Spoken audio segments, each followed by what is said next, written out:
Today I'm going to show you how to make a simple country style pate, which includes just pork and beef and pork fat, seasoning, and we're going to make it interesting by using different textures.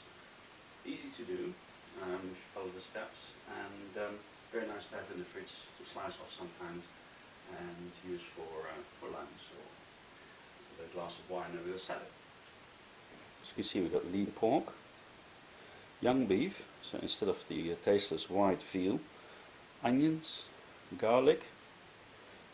Move along. What you need is also a good mincer with different plates, slices of bacon, a Le Creuset mold in this case, pepper, salt, lemon and orange rind, green peppercorns, ginger, cinnamon, Jamaica peppers, a bit of nutmeg, brandy, trays, and also what you need is ice and a couple of good metal bowls to work with. First we're going to prepare the meat. We need a third of the pork, a third of the fat and a third of the beef. We're going to slice it in strips and marinate it for a few hours in the fridge. The most important thing here, that because we don't use any binding agencies, we have to use the protein which is naturally in the meat, and we have to keep every stage as cold as possible in the preparation. That means also you have to put the mincer attachments in the fridge.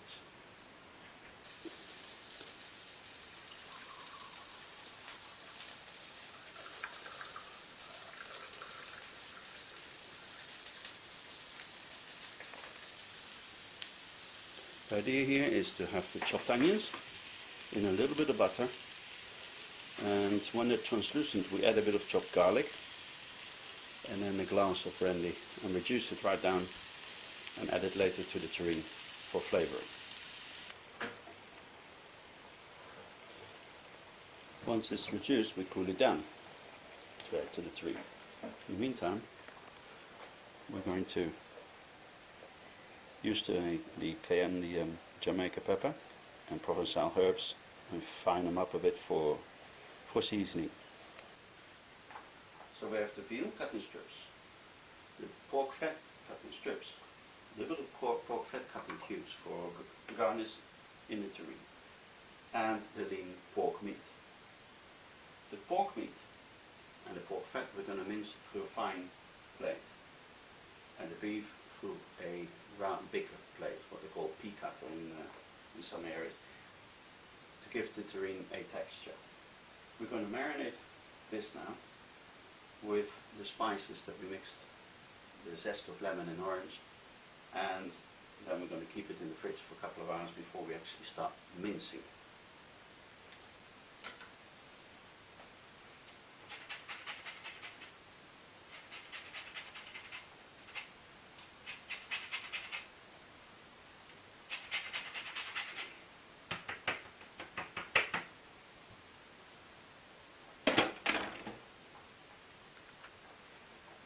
Here what we've done is we've lined the inside of the terrine with butter and then greaseproof paper.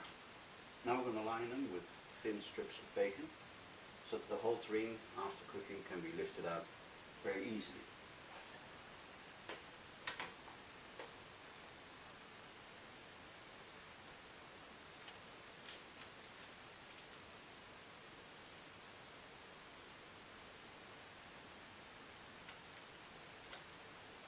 You overlap them a little bit inside, and once the terrine is finished we can put a few over the top as well. This bacon gives both flavour and protects the terrine from drying out.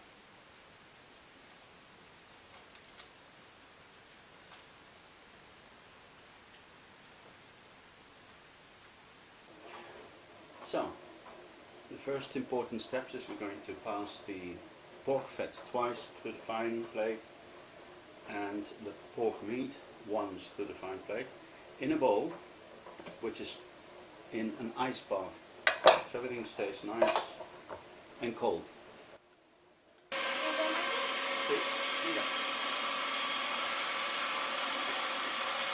Pon más, te pone todo blanco, más rápido.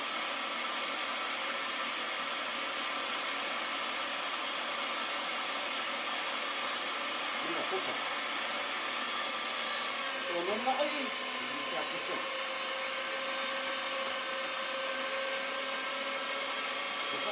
Sorry, dank je wel.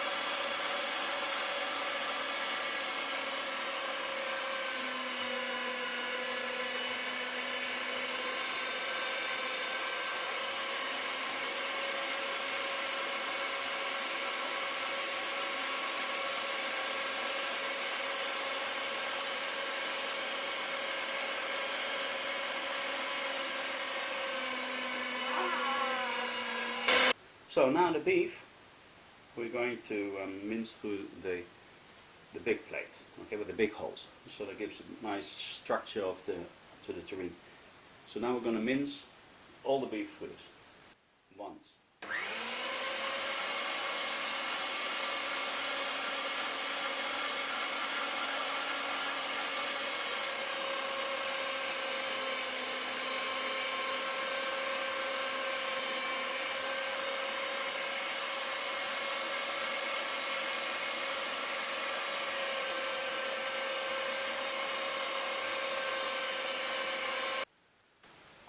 So we have the beef, coarsely minced, the pork and the fat finely minced, with their marinade included. We have the garnish, and we have green peppercorns, which are macerating in brandy as another garnish, and we have the garlic and onions, which is also cooked down in brandy to add to the terrine. What we're going to do is mix the two meats together by hand. Keep it nice and cool because this is in a nice bath, and add the ingredients.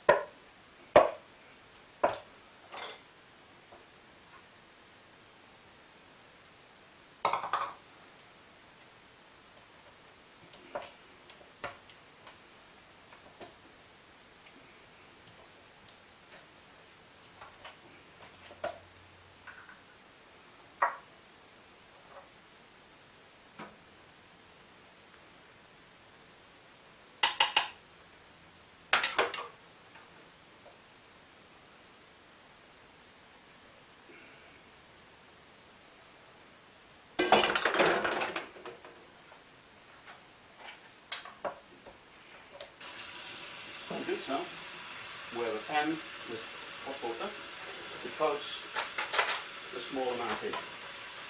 Take a couple of spoons.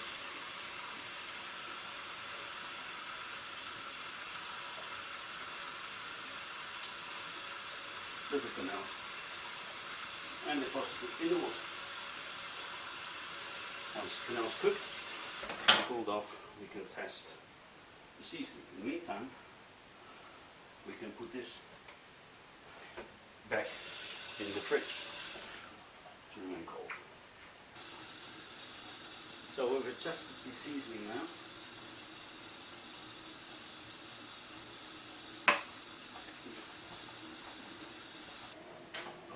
So now we've got the terrine ready to receive its dose of force meat. We fill it up right and nice and tight all the way.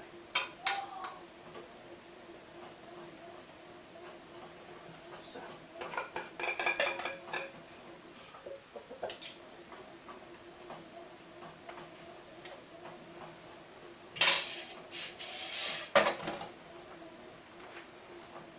now we're going to cover the top with bacon.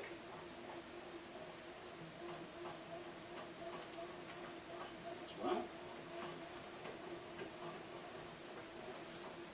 important ritual. Take a towel,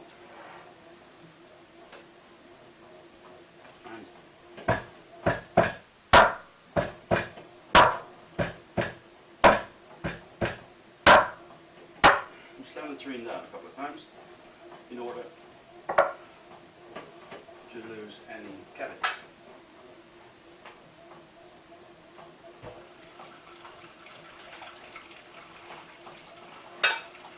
We fold the greaseproof paper over the top.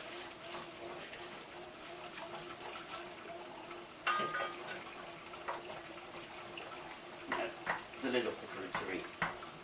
Okay. Now, we use a memory, which we fill up with hot water.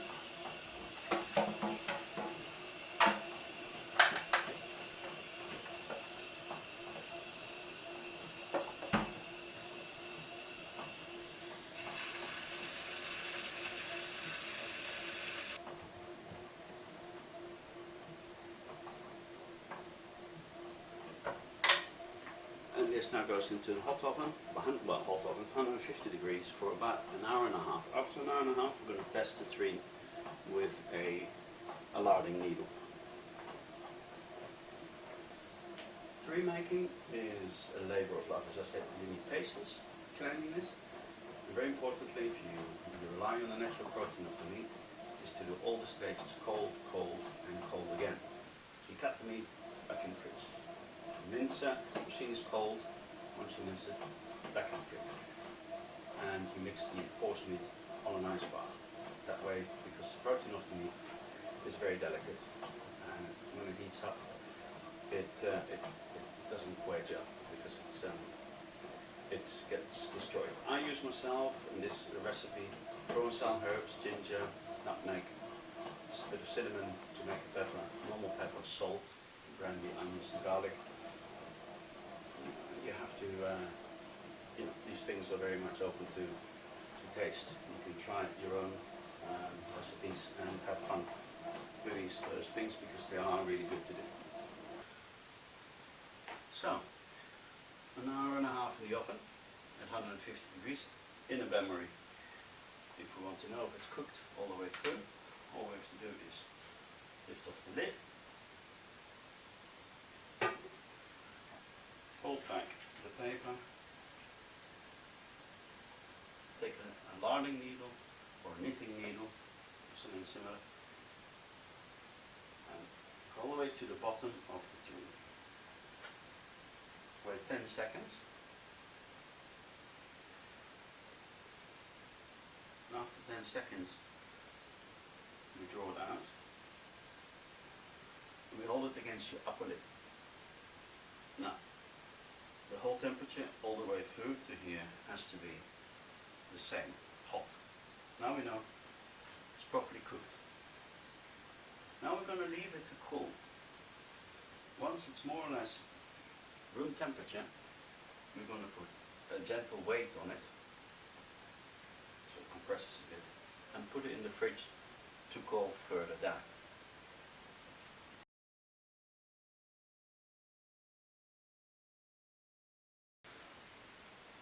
After a whole night in the fridge, the terrine is cold. To take the terrine out of the mold, it's easy because all you have to do is put it half a minute in a warm water bath and the terrine loosens out very, very quickly and comes out easily. There will be also a lot of juice coming out, which is why you put the weight on it to lose that, and the terrine is perfectly okay. See what I mean? Now we're going to slice a piece and enjoy it. The best way to eat this